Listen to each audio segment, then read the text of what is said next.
Hi, hello, welcome to Max class. In last class, we have seen about these examples. Okay, it is subset concept. Here, we want to find the n of p of a power set. Powers concept la nedu last class la or 4 problems பார்த்தோம் ஞாபகம் இருக்கா? Power set na என்னமா? I am recalling again.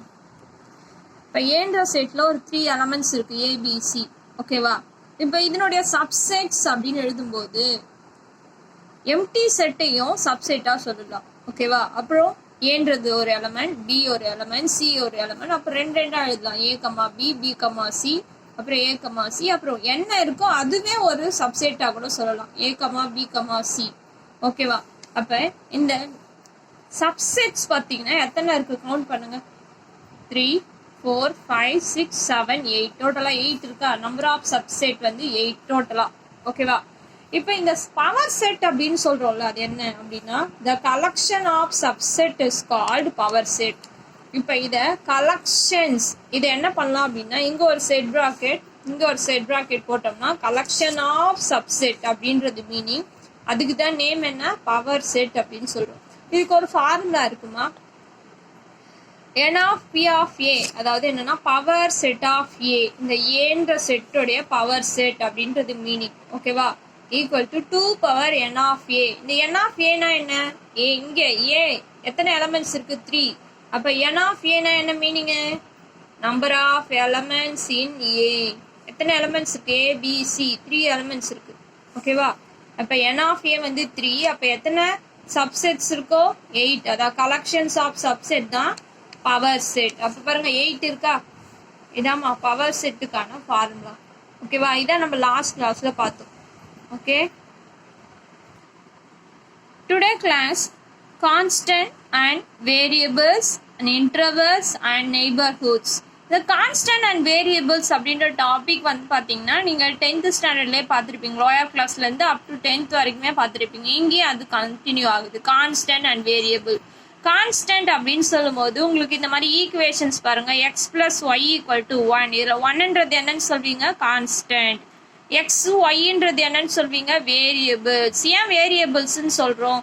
X and ஒய்க்கு நம்ம different value கொடுக்கலாம். இப்போ x plus y equal to 1 இது எதனோட equation? ஒரு லைனோட ஈக்குவேஷன்ஸ். ஓகேவா? இந்த ஈக்குவேஷன் ஆஃப் லைன் அப்படின்னு சொல்லலாம். ஓகே, இந்த கான்ஸ்டன்ட் நம்பரை தான் நம்ம என்னன்னு சொல்லணும்? கான்ஸ்டன்ட் அப்படின்னு சொல்லணும். ஓகேவா? இப்போ 2 வேரியபிள்ஸ் இருக்கு. எக்ஸ் ஒரு வேரியபிள், ஒய் ஒரு வேரியபிள். இப்போ இந்த 2 வேரியபிள்ல டிபெண்டிங் வேரியபிள்,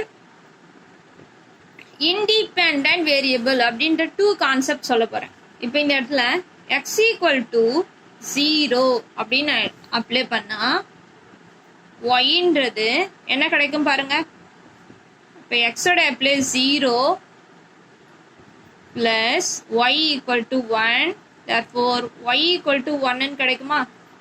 அப்போ நான் என்ன வேல்யூ கொடுக்குறேன்? எக்ஸுக்கு வேல்யூ கொடுக்குறேன். அப்போ இந்த இடத்துல எக்ஸ்ன்றது இண்டிபெண்டன்ட் வேரியபிள்.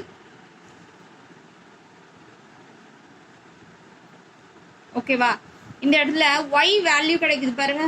yன்றது depending variable.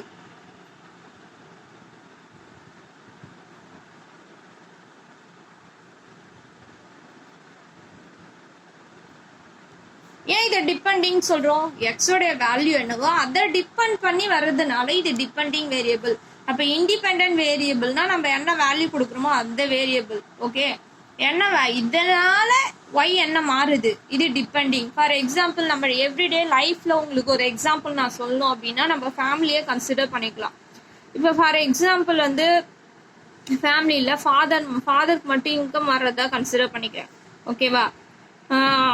அப்பாவுடைய ஏர்னிங்ஸ், அவருடைய சேலரியில இருந்து தான் உங்களுக்கு நோட் புக்ஸு, ஸ்கூல் ஃபீஸு, மற்ற எந்த செலவாக இருந்தாலும் அப்பாவுடைய சேலரியில இருந்து பண்றீங்கன்னு வச்சுக்கோங்க ஃபார் எக்ஸாம்பிள்.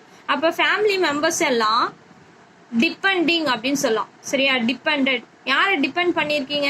ஃபாதரை டிபெண்ட் பண்ணியிருக்கீங்க. ஓகேவா? அப்போ இண்டிபெண்டன்ட் அப்படின்னு சொல்லும் போது அப்பா தான் இதுல இண்டிபெண்டா இருக்காரு. டிபெண்டன்ட் அப்படின்னும் போது ஃபேமிலி மெம்பர்ஸ். ஓகேவா? ஏன்னா அவருடைய இன்கம் வச்சுதான் உங்களுடைய ஸ்பெண்ட் பண்ற அந்த மணி இருக்கும். ஓகேவா? இப்ப புரியுதா இண்டிபெண்டன்ட் அண்ட் டிபெண்டன்ட் அப்படின்றது? ஓகே பாருங்க, area of rectangle A equal to L into B, நம்மளுக்கு ஃபார்முலா தெரியும். ஓகேவா? இப்போ இதுல 2 வேரியபிள்ஸ் இருக்கு, எல் பி. ஓகேவா? அதை பொறுத்து தான் ஏரியாவோட ரிசல்ட் வரும். Suppose L equal to 4 centimetre, B equal to 2 அப்படின்னு இருக்குன்னு வச்சுக்கோங்க. உங்களுக்கு என்ன வேல்யூ கிடைக்கும் பாருங்க, இங்க 4, இங்க 2, 8. ஓகேவா? Centimetre square. சப்போஸ் எல் பில எல் வந்து சேஞ்ச் ஆகல, ஆனா ஒய் சேஞ்ச் ஆகுதுன்னு வச்சுக்கோங்க. ஒய் வந்து 8, சாரி பி வந்து 8ன்னு வச்சுக்கோங்க. அப்ப 32. ஓகேவா? இப்போ இந்த ஏரியாவோட வேல்யூ இங்கேக்கு டிஃப்ரெண்ட் ஆகுது. ஏன்? இங்க பி வந்து சேஞ்ச் ஆயிடுச்சு, இந்த வேரியபிள் எல்ன்றது சேஞ்ச் ஆகல. ஓகேவா? அப்ப இந்த இடத்துல ஏரியா எப்படி மாறுது அப்படின்னு சொன்னா, இன்னும் உங்களுக்கு ஒரு எக்ஸாம்பிள், எல்பி. இப்போ எல் நான் சேஞ்ச் பண்ணல, பியை மட்டும் மாத்துறேன் அப்படின்னு சொன்னா, இல்லை இருக்கட்டும், இதுலயே பாருங்க. அப்ப ஏரியா சேஞ்சஸ், இங்கே 2 வேல்யூஸ்ல பேஸ் மாறுது. அப்ப பேஸ் மாறுனா இந்த ஏரியாவோட வேல்யூவும் சேஞ்ச் ஆகுது. ஓகேவா? அப்ப இந்த ஏரியா டிபெண்டிங் அப்படின்னு சொல்லலாம், depending upon length and breadth அப்படின்னு சொல்லலாம். ஓகேவா? நெக்ஸ்ட் நம்ம இன்டர்வல் அப்படின்ற கான்செப்டுக்கு வரும். அதுக்கு முன்னாடி இது என்னது, இது நம்பர் லைன். லோயர் கிளாஸ்ல இருந்து பார்த்துருப்பீங்க பாருங்க. லெஃப்ட் ஹேண்ட் சைடு வேல்யூ போக போக மைனஸ் டிக்ரீஸ் ஆகிட்டே வரும். ரைட் ஹேண்ட் சைடு போக போக வேல்யூஸ் பாருங்க இன்க்ரீஸ் ஆகிட்டே போகும். இங்கே ப்ளஸ் இன்ஃபினிட்டி, இங்கே மைனஸ் இன்ஃபினிட்டி. இந்த நம்பர் லைனுக்கு எண்டே கிடையாது, போய்கிட்டே இருக்கும். அதனால தான் ஏரோ மார்க் கொடுத்துருக்காங்க. மிடில் பாருங்க 0. ஓகேவா?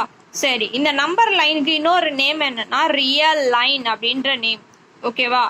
ரியல் நம்பர்ஸ் அப்படின்னு சொல்லலாம். இந்த நம்பர்ஸ் எல்லாம் என்னன்னு சொல்லலாம், ரியல் நம்பர்ஸ் சொல்றோம். All the numbers R arranged in the number line. என்னென்ன நம்பர்ஸ் உங்களுக்கு தெரியும்? Whole number, natural number, integer, rational, irrational, இது எல்லாமே என்னன்னு சொல்லலாம், ரியல் நம்பருக்குள்ளதான் இருக்கு. √2 என்னது? Irrational number. ஈன்றது என்ன? Irrational number. 2ன்றது என்ன? 2 நேச்சுரலா கன்சிடர் பண்ணிக்கலாம், இன்டீஜராகவும் கன்சிடர் பண்ணிக்கலாம், ஹோல் நம்பர்லையும் கன்சிடர் பண்ணிக்கலாம், ரேஷனல்லையும் கன்சிடர். ஏன் ரேஷனல்? கீழே 1 இருக்கதான் மீனிங். ஓகேவா? All the numbers are there in the real numbers. ஓகேங்களா? சரி, இந்த நம்பர் லைன்ல ஏன் இங்க கொடுத்துருக்காங்க? இன்டர்வல்ஸ்க்கு கொடுத்துருக்காங்க. இது என்ன இன்டர்வல்ஸ் அப்படின்ற டெஃபினேஷன்ஸ் பார்க்கலாம் பாருங்க. Subset I of R. ஆர்ன்றது ரியல் நம்பர், எல்லா நம்பரும் ரியல் நம்பருக்குள்ளதான் இருக்கு. அதுல இருந்து ஒரு சப்செட்டை கன்சிடர் பண்றாங்க, ஐன்ற சப்செட்டு. அதை இன்டர்வல் நான் எப்போ சொல்ல முடியும்னா 2 கண்டிஷன்ஸ் சொல்றாங்க. First one, I contains at least 2 elements. அப்போ அந்த இன்டர்வல்ல கண்டிப்பா 2 எலமெண்ட் ஆவது இருக்கணும். 2க்கு மேலேயும் இருக்கலாம். அட்லீஸ்ட் 2 வந்து குறைஞ்சபட்சம் 2 இருக்கணும். 2க்கு மேல எவ்வளவு வேணா இருக்கலாம். ஓகேவா? செகண்ட் கண்டிஷன் பாருங்க, அந்த 2 எலமெண்ட் ஏ பின்னு எடுத்துக்கிறாங்க. ஏவும் பி எதுக்குள்ள இருக்கு? இன்டர்வல்குள்ள இருக்கு, I. And A less than C less than B. அப்ப அந்த இன்டர்வல்குள்ள ஏக்கும் பிக்கும் மிடில் ஒரு லீஸ்ட் நம்பர் இருக்கிறதா கன்சிடர் பண்ண முடிஞ்சா அந்த சி பிலாங்ஸ் டு ஐ, அதாவது அந்த இன்டர்வல்குள்ள சின்ற நம்பர் இருந்தால், ஓகேவா, we can say that it is interval அப்படின்னு சொல்றாங்க. ஓகேவா? உங்களுக்கு ஒரு எக்ஸாம்பிளுக்கு நான் போட்டு காமிக்கிறேன். இப்போ இந்த இடத்துல நம்பர் லைன் டிரா பண்ணிக்கோங்க. நான் இங்க 4, இங்க 1 இருக்கதா எடுத்துக்கிறேன். ஓகேங்களா? இப்போ இந்த 1க்கு மிடில் 2, 3, 4 அப்படின்னு கன்சிடர் பண்ணிக்கோங்க. ஃப்ராக்ஷன் நம்பர்ஸ் எல்லாமே இந்த உள்ள இருக்கிறதா கன்சிடர் பண்ணிக்கிறேன். இப்போ பாருங்க, நான் ஒரு இன்டர்வல் கன்சிடர் பண்றேன். இந்த இன்டர்வல் வந்து பாத்தீங்கன்னா 1, 4 பிலாங்ஸ் டு ஐ. ஓகேவா? இருக்கிறதா எடுத்துக்கிறேன். இதுக்கு வந்து என்னன்னா ஸ்கொயர் பிராக்கெட் அப்படின்னு சொல்லலாம். இந்த இன்டர்வல்ஸ் அப்படின்னா என்ன மீனிங்னா, ஃபர்ஸ்ட் நம்பர் மிடில் இருக்க நம்பர் பாருங்க, ஃபர்ஸ்ட் நம்பர் மிடில் இருக்க நம்பர்ஸ் 4 எல்லாமே அந்த இன்டர்வல்குள்ள இருக்கிறதா மீனிங். ஓகேவா? இதுக்கு மிடில் நான் 2 எழுதலாம், 3 எழுதலாம், 4 எழுதலாம். ஏன்னா ஒரு நம்பர் கண்டுபிடிச்சா போதும். சப்போஸ் நான் அந்த 2 அப்படின்ற நம்பர் எழுதுனா பாருங்க இந்த 2 எப்படி எழுதலாம் நானு 1 less than 2 less than 4ன்னு எழுத முடியும்ல. பாருங்க இந்த 2ன்ற நம்பர் ஐக்குள்ள தானே இருக்கு. ஓகேவா, இதுதாம்மா இந்த இடத்துல சொல்றாங்க. C A less than C less than B C belongs to I. அப்ப நான் இங்க எடுத்துக்கிட்ட 2ன்ற நம்பர் எதுக்குள்ள இருக்கு, இந்த ஐன்ற இன்டர்வல்குள்ள இருக்குல்ல. இதுதாம்மா இந்த இன்டர்வலோட டெஃபினிஷன்ஸ். ஓகே, இப்போ இன்டர்வலுக்கு வந்து பாத்தீங்கன்னா உங்களுக்கு நிறைய எக்ஸாம்பிள்ஸ்லாம் கொடுத்துருக்காங்க. The set of all real numbers greater than 0. 0 விட பெரிய நம்பர்ஸ்ல ஒரு செட்ல எழுத சொல்றாங்க. அதாவது 1 2 3 எக்ஸெட்ரா அப்படி நேச்சுரல் நம்பர்ஸ்ல வருதா. ஓகே, அது ஒரு இன்டர்வல்ல சொல்லலாம். The set of all real numbers greater than 5. 5 விட கிரேட்டரா இருக்கணும். Less than 7. அப்ப என்ன கிடைக்கும், கிரேட்டர் தென் 5 லெஸ் தென் 7. இதனுடைய மீனிங் என்ன பாருங்க, 5 லெஸ் ஓகே எக்ஸ்ன்ற நம்பர் லெஸ் தென் 7 அப்படின்னு எழுதிக்கலாம். 5 விட கிரேட்டரா இருக்கணும். அப்ப 6 அந்த நம்பர் என்ன, எக்ஸ்ன்ற நம்பர் இந்த இடத்துல என்ன 6. ஓகேவா, set of all number X. எக்ஸ்ன்ற நம்பர் எப்படி இருக்கணுமா 1 less than or equal to X less than or equal to 3. அதாவது எக்ஸ்ன்ற நம்பர் 1க்கு ஈக்குவலா, இங்க ஈக்குவல் சிம்பிள் இருக்கு பாரு, ஈக்குவலா இருக்கலாம், இல்ல 1 விட பெருசா இருக்கலாம். 3க்கு ஈக்குவலா இருக்கலாம், 3 விட சின்னதா இருக்கலாம். ஓகேவா, லெஸ் தென் அப்படின்னும் போது இந்த எல் மாதிரி கன்சிடர் பண்ணிக்கோங்க. ஒரு சிலர் இன்னமும் வந்து பாத்தீங்கன்னா லெஸ் தென் கிரேட்டர் தெனுக்கு மீனிங் தெரியாத இருக்காங்க. லெஸ் தென் அப்படின்னா இந்த எல் அப்படின்ற கான்செப்ட் வச்சு கொண்டு வந்துருங்க. ஓகேவா, இது வந்து என்னது கிரேட்டர் தென். ஓகே, நெக்ஸ்ட் நம்ம இந்த டைப் ஆஃப் இன்டர்வல்ஸ் பார்க்கலாம். இது என்னது டைப் ஆஃப் இன்டர்வல்ஸ் அப்படின்னா, இங்க என்ன பாருங்க ஆர்டினரி பிராக்கெட் போட்டிருக்காங்க, ஓப்பன் இன்டர்வல் அப்படின்னு சொல்லணும். இதை மேத்தமெட்டிக்கல் சிம்பிள்ல நீங்க சாதாரணமா மற்ற விஷயம் எழுதும் போது ஒன்றும் பிரச்சனை இல்லை. ஆனா மேக்ஸ்ல வந்து பாத்தீங்கன்னா இதுக்கு மீனிங் டிஃப்ரெண்ட் ஆகுது. ஓப்பன் இன்டர்வல் அப்படின்னு சொல்லணும், இதுக்கு வந்து க்ளோஸ் இன்டர்வல் அப்படின்னு சொல்லணும். இதனுடைய மீனிங் என்ன, ஓப்பன் இன்டர்வல்னா என்ன, க்ளோஸ் இன்டர்வல்னா என்ன அப்படின்றத இப்ப பார்க்கலாம். பாருங்க notation, open interval A comma பின்னு இருக்கா. அப்ப இந்த ஓப்பன் இன்டர்வல் ஏ கமா பின்றது என்ன மீனிங்னா, பாருங்க A less than X less than B. அப்ப இந்த ஓப்பன் இன்டர்வல் எப்படி எழுதலாம், எக்ஸ்ன்ற நம்பர் இது மிடில் இருந்தா A less than X less than பின்னு எழுதலாம். ஓகேவா, அப்பனா என்ன மீனிங்னா ஃபர்ஸ்ட் அண்ட் லாஸ்ட் நம்பர் கிடையாதுன்னு அர்த்தம். ஓகே, இந்த ஏ கிடையாது, பி கிடையாது, மிடில் இருக்க நம்பர்ஸ் மட்டும்தான், இந்த மிடில் பார்ட் மட்டும்தான் இதுல இருக்குன்றது மீனிங். ஓகேவா, ஃபார் எக்ஸாம்பிள் இப்ப நான் இங்க எடுத்துட்டேன்ல 1 less than 2 less than 4 நான் எடுத்திருக்கேன். அப்ப இதுல 1 கிடையாது. இப்ப இந்த இது எப்படி சொல்லணும்னா 1 4 அப்படின்னு சொல்லலாம். ஓகேவா, இந்த இன்டர்வல்ல 1 less than 4 அப்படின்னு சொல்லலாம். அப்ப 1 and 4 கிடையாது, மிடில் இருக்க பார்ட் மட்டும் இருந்தா இந்த மாதிரி எழுதலாம். சப்போஸ் இதே க்ளோஸ்ட் இன்டர்வல் 1,4 அப்படின்னு சொன்னா இது எப்படி எழுதலாம்னா 1 less than or equal to x less than or equal to 4. Closed interval இருந்தா ஈக்குவல் சிம்பிள் வரணும், ஓப்பன் இன்டர்வல் இருந்தா வெறும் லெஸ் தென் சிம்பிள் தான் வரணும். ஓகேவா, இது நம்ம இந்த இடத்துல சொல்றாங்க. இங்க பாருங்க closed interval A comma B அப்படின்னு சொல்லும் போது ஏ அது உள்ள இருக்கு, ஈக்குவல் இருக்கா, பி அது உள்ள இருக்கு, மிடில் இருக்க பாயிண்ட்ஸ் எல்லாமே இருக்கு. அதான் இங்க சிம்பிள காமிச்சிருக்காங்க, டாட் வச்சிருப்பாங்க பாருங்க, ஷேர் பண்ணிருக்காங்க. ஏ இருக்கு, மிடில் இருக்க நம்பர்ஸ் எல்லாம் இருக்கும், இந்த பின்ற நம்பர் அது உள்ள இருக்கு. அப்ப ஏல இருந்து பி வரைக்கும் மிடில் இருக்கிறது எல்லாமே இருந்துச்சுன்னா அது closed interval A comma B சொல்லலாம். ஓகேவா, இந்த இடத்துல பாருங்க ஏ கமா பி, ஏக்கு வந்து ஓப்பன், பிக்கு வந்து க்ளோஸ். அப்படின்னா என்ன மீனிங்னா ஏ கிடையாது, பி மட்டும்தான் இருக்குன்னு அர்த்தம். இப்போ ஏனுக்கு மேலே ஷேட் பண்ணல பாருங்க, ஏக்கு அடுத்து இது 1னா 1 கிடையாது, 1க்கு அப்புறம் இருந்து 1.1ல இருந்து இருக்குன்றது மீனிங். ஓகேவா, இங்க ஏக்கு க்ளோஸ் பிராக்கெட் இருக்கு, பிக்கு ஓப்பன் பிராக்கெட். அப்போ இங்க ஏ இருக்கு, பி கிடையாதுன்னு அர்த்தம். ஏக்கு வந்து லெஸ் தென் ஆர் ஈக்குவல் டுன்னு போட்டிருக்காங்க, பிக்கு வெறும் லெஸ் தென் போட்டிருக்காங்க, பின்றது அது உள்ள கிடையாது. இப்போ இங்க 4 பின்றது 4ஆ இருந்தா 3.9 வரைக்கும் அது உள்ள இருக்கும். ஓகேவா, இதான் மீனிங். இதே போல நிறைய எக்ஸாம்பிள்ஸ் இங்க கொடுத்துருக்காங்க. ஏ கமா இன்ஃபினிட்டி, இன்ஃபினிட்டின்ற வர பிளேஸ் மட்டும் நீங்க எப்பயுமே ஓப்பன் இன்டர்வல் தான் போடணும். அது என்ன நம்பர்னே தெரியாது, ஒரு இன்ஃபைனட் அது போய்கிட்டே இருக்கும். 10 crores 100 crores போய்கிட்டே இருக்கும். அதுக்கு முடிவே கிடையாது, என்ன நம்பர்னே தெரியாது. அதனால தான் வந்து பார்த்தீங்கன்னா இன்ஃபினிட்டி அப்படின்னு சொல்கிறோம். ஓகேவா? இந்த இன்ஃபினிட்டி வர பிளேசஸில் ஓப்பன் இன்டர்வல் தான் போடணும். ஓகேவா? அதே போல் மைனஸ் இன்ஃபினிட்டினா லெஃப்ட் ஹேண்ட் சைட் போய்கிட்டே இருக்கும், அங்கேயும் ஓப்பன் இன்டர்வல் தான் போடணும். இந்த மைனஸ் இன்ஃபினிட்டி ப்ளஸ் இன்ஃபினிட்டி தான் ஜென்ரலாக ரியல் நம்பர்ஸ் அப்படின்னு சொல்லலாம். ரியல் நம்பருக்கு பதிலாக சிம்பிள் ஃபார்மேஷனில் இன்டர்வல்ஸில் சொல்லலாம். Open interval minus infinity plus infinity. இந்த இன்டர்வல்ஸ்லாம் வந்து பார்த்தீங்கன்னா கவுண்டே பண்ண முடியாது, இன்ஃபைனட். அதனால தான் இது இன்ஃபைனட் அப்படின்னு கொடுத்துருக்காங்க. இதெல்லாம் கவுண்ட் பண்ண முடியும், நம்பர் லிமிட்டடாக இருக்கும். அதனால தான் இது ஃபைனட். 1,5 2,8 அந்த மாதிரிலாம் இருக்கிற மாதிரி நம்பர்ஸ் இதெல்லாம் இருக்கும். அதனால தான் இது ஃபைனட் அப்படின்னு கொடுத்துருக்காங்க. ஓகேமா? Next try to write the following intervals in symbolic form அப்படின்னு கொடுத்துருக்காங்க. ஓகேவா? இப்போ இதில் வந்து பார்த்தீங்கன்னா செட் பில்டர் ஃபார்மில் இருக்குது. நம்ம அதாவது ரோஸ்டர் ஃபார்ம் மாற்றணும். இல்லை என்ன வேல்யூ எக்ஸ்ன்ற நம்பர் ரியல் நம்பர்னு சொல்கிறாங்க. ஓகேவா?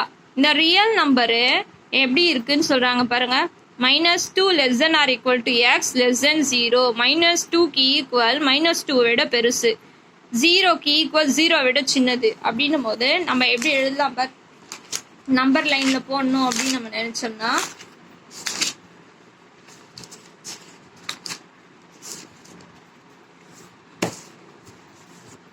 பாருங்க, -2 0.